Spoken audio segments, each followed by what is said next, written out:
There are also a number of myths in society that just aren't true, and comments such as the ones that I'm going to mention now are things that people tell us openly or behind our back, and they're truly an obstacle to full inclusion.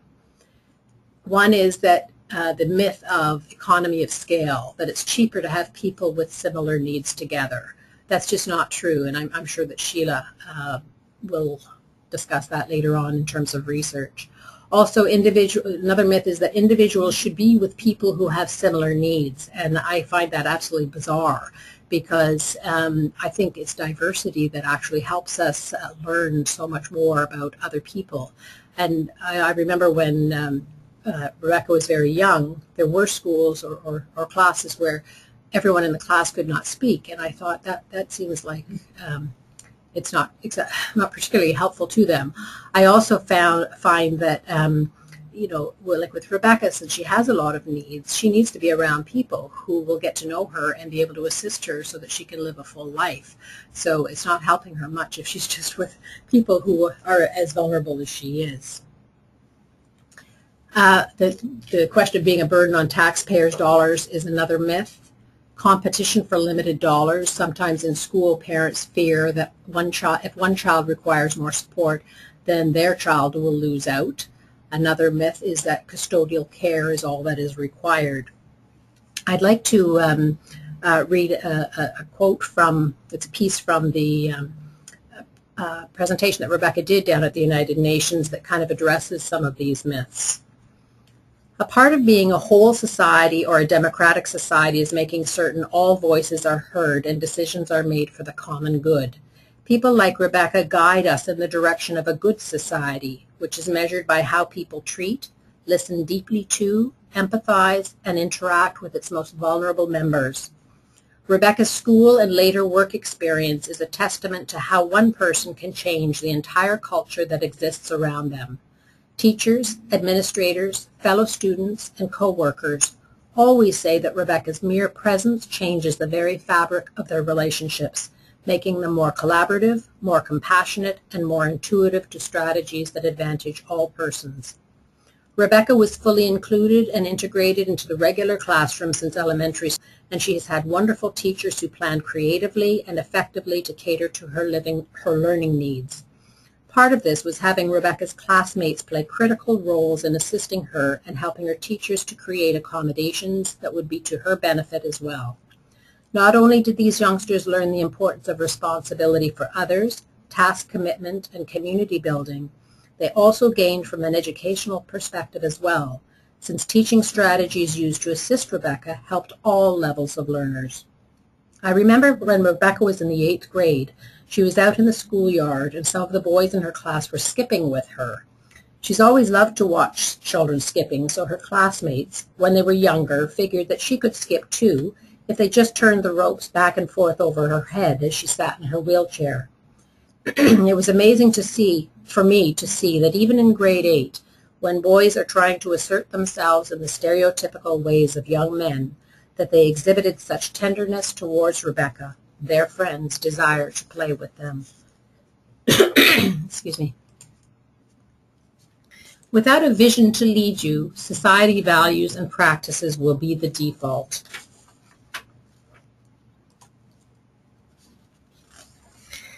The importance of having a vision in our educational system.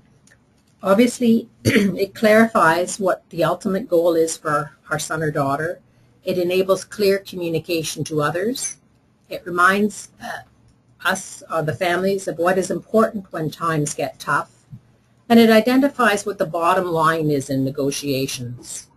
It enables you to measure a program plan according to desired outcomes.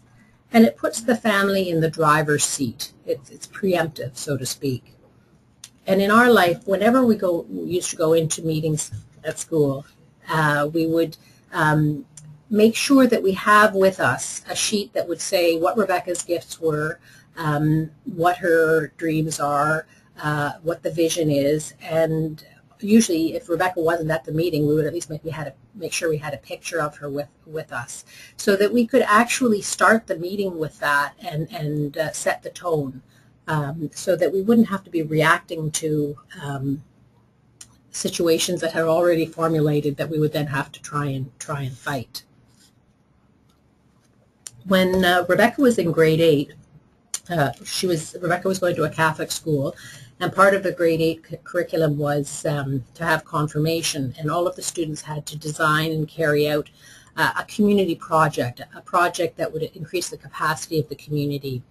And 6 of Rebecca's classmates decided to create a project where they would develop a video, a pamphlet, and a questionnaire that would it would be around Rebecca and about how they got to know her, what they felt when they first met her, and how they learned to get to know her, and how she became their friends. And they decided that they would do this for her because in going to the high school, she wouldn't know anybody there, and they wanted her to have the same opportunities to have friendships as she had in the elementary school. Once they created this video and the pamphlet, they took it to all of the grade 8 feeder schools, the grade 8 classes in the feeder schools, the ones that were going into the same high school as Rebecca, so that they could introduce her as their friend. And they also took it to the staff meeting at the high school where Rebecca was going, and again were showing what it was that they expected to continue for Rebecca. So by the time Rebecca actually started high school, not only all the students, or most of the students, but all of the staff had a very clear picture of what Rebecca's vision was. So we didn't even have to fight for anything. They already knew. We all were on the same page.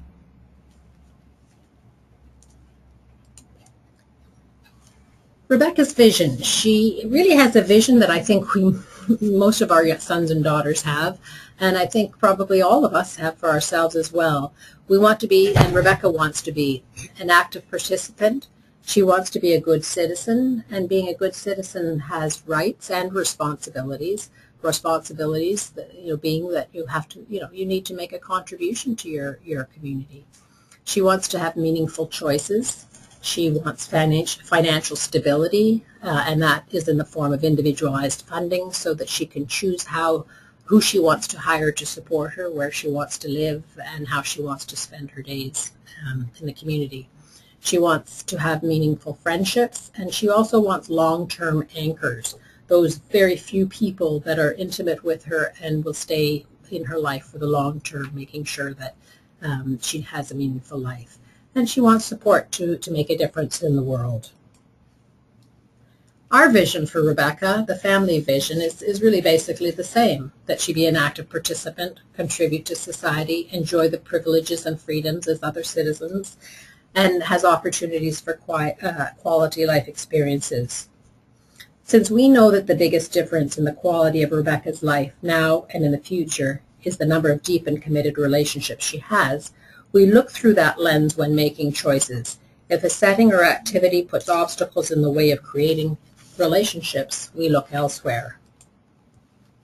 She is the valued daughter, so we want her to have the same opportunities as her sister, the same kind of childhood experiences, education, friends, life experiences, work and play.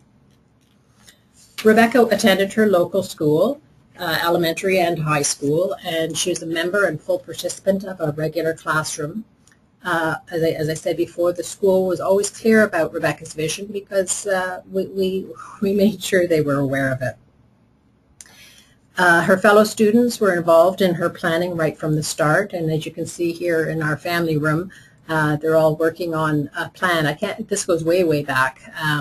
I can't remember what that particular plan was around, but I know some of the things that they helped plan around were field trips and even just like skating trips and things like that. Rebecca, when she was very young, I remember they went to the Civic Center and were going to skate, and they realized when they got there that the ice rink was not wheelchair accessible, and they were absolutely astonished that anything could not be wheelchair accessible. This is when they were about 8 years old. So they went into the city hall and actually complained, and they ended up finding another way for her to get down on the ice. And since many of the students couldn't skate, Rebecca was actually holding them up on the ice with her wheelchair, so it was quite fun to see. I remember when Rebecca went on a field trip to Teen Ranch, the students had to figure out how Rebecca could sleep in the same room with her friends, and yet because she has unique needs during the evening, how the assistant who was in another room would be able to know that Rebecca needed her. And so they worked out a neat system where there was a monitor in the room, but it was turned off so the students could talk in privacy, and when they were the last one to go to sleep would turn the monitor on so that the educational assistant would be able to support her. The curriculum in all the classes was adapted for Rebecca according to her needs, but she was studying the same topics as the others in the class at the same time, so that if they were studying the skeleton, the human skeleton, Rebecca would be learning something about the human skeleton according to what her abilities and needs were, and that went on straight up through high school. She also went on the grade 8 high school trip to Ottawa that so many of us have gone on. And again, the students had to really get engaged and involved in the planning of that because there were a lot of things that needed to be adapted. When she was in high school, Rebecca often had to have physiotherapy, and we chose that instead of having physiotherapy in a separate room, she would go down to the gym where the good-looking guys were working out, and Rebecca loved it and developed relationships with these guys, most of them who skipped class were down there, and they were big and strong and would be helping lift her in and out of her chair.